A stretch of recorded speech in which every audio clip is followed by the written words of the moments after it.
Hello, hi and namaste. My name is Siri and welcome to my channel Cooking with Siri. And please don't forget to subscribe my channel, like the video and share it. And don't forget to press the bell icon so that you will not miss my other videos. Namaste, स्वागत छ यहाँहरुलाई मेरो channel cooking with सिरीमा।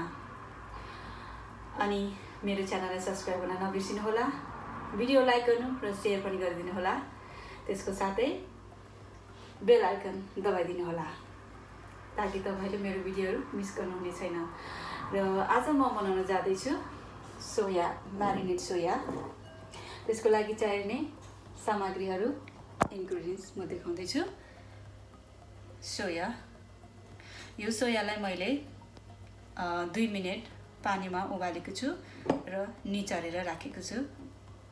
अनि यो टमाटर, 2टा ठुलो टमाटर, त्यसपछि मेथी छान्नको लागि र यो लेमन, कोरिएन्डर, धनिया, यो सुकेको चिली, प्याज, रेड अनियन चप गरेको, यो गार्लिक, जिन्जर गार्लिक पेस्ट र मैले यसमा धनिया मिक्स गरेको भएर थोरै ग्रीन कलर देखिएको छ।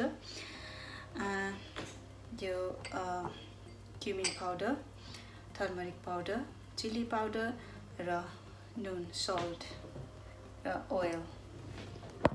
अब हामी सुरु गर्न जाँदैछौँ। अहिले त आसान गरौँ। यसको लागि मैले टमाटरको थोरै प्युरी बनाउने छु, त्यसै कारण थोरै ओइल, 1/2 टेबलस्पुन ओइल राख्दैछु।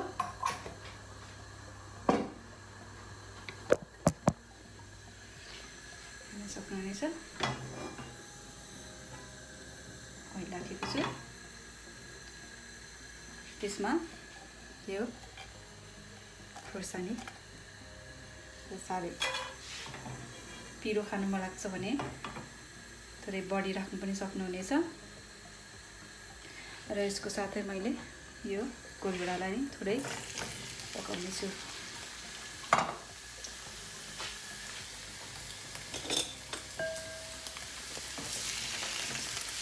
थोरै हल्का पाकिसके पछाडि यसलाई ब्लेन्ड गर्नुपर्ने हुन्छ।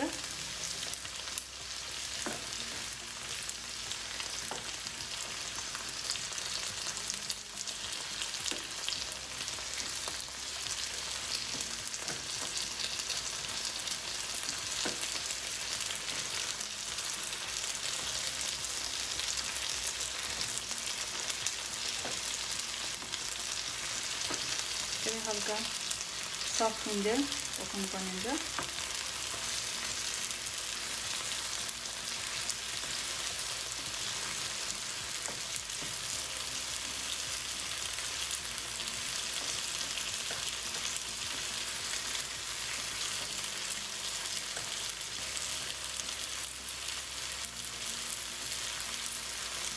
र यसलाई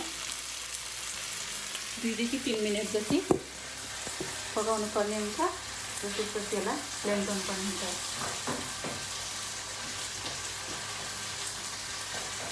यो बन्दै गर्छ। त्यसमा चाहिँ मैले चाहिने सामग्रीहरू राख्दै गर्नेछु। नुन, सोल्ट स्वाद अनुसार 1 चम्चा राख्दैछु। त्यसपछि चिली पाउडर 1 टेबलस्पुन, 1 चम्चा। त्यसपछि यो धनिया जिरा पाउडर 1 चम्चा।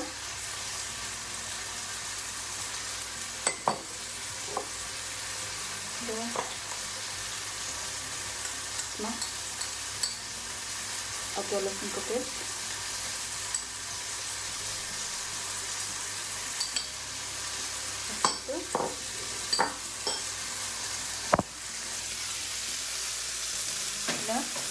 लगभग यो रेडी भइसकेको छ, सफ्ट भइसकेको छ।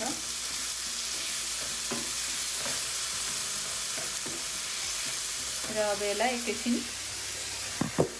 सेलाएर चाहिँ ब्लेन्ड गर्नुपर्ने हुन्छ। मैले चाहिँ कोलभेडा पेस्ट गरिसकेको छु। यो यस्तो देखिन्छ। र अब यसलाई यो मिक्सरमा राख्न सक्नुहुनेछ।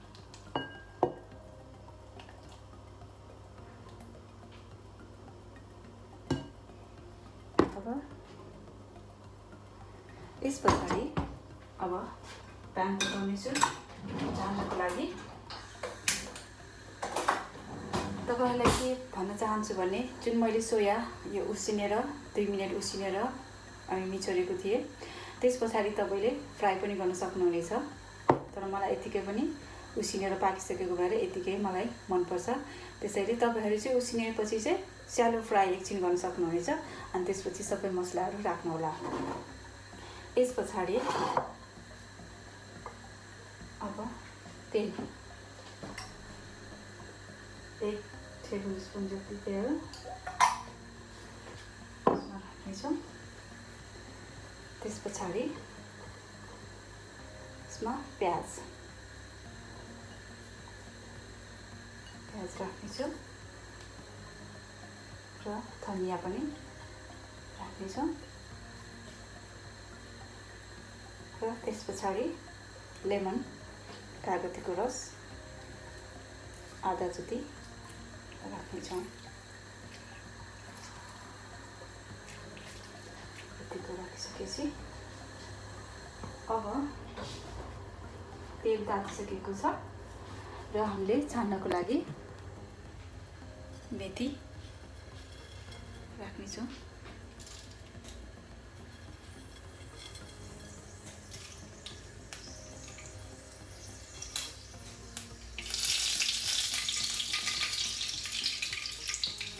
र बेसार चाहिँ हामीले छान्नको लागि पहिला बेसार थोरै माथिबाट राख्नेछौँ, त्यहीबाट तेल चाहिँ खनाउनेछौँ।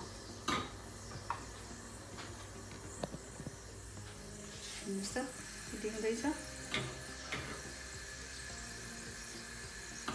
र मेथी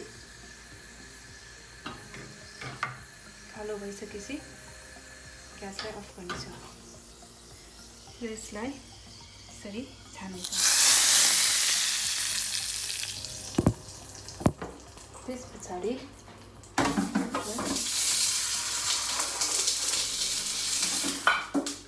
मिक्स गर्नु यसरी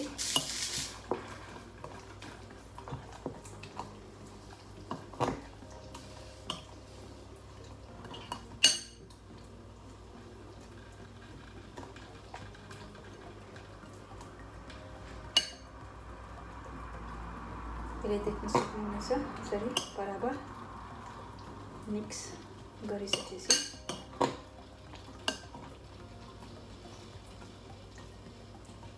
यो चाहिँ यस्तो हुनेछ।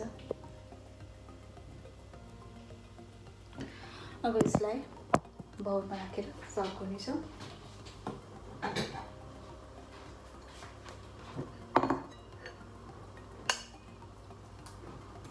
बोलमा राख्नेछौँ र भेजिटेरियनहरूलाई त यो साह्रै नै राम्रो हो खाने। यो सोया प्रोटिन परिपूर्ण हुन्छ र यसरी साँधेको चाहिँ हामीले रोटीसँग र कुनै भोजनमा चिउराहरूसँग खान सक्छौँ।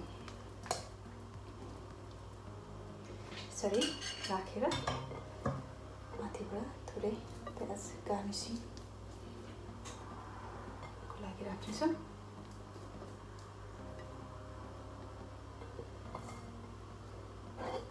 र यो धनिया थोरै यसरी राख्नेछौँ। देखिहाल्नुभयो यसरी साँधेको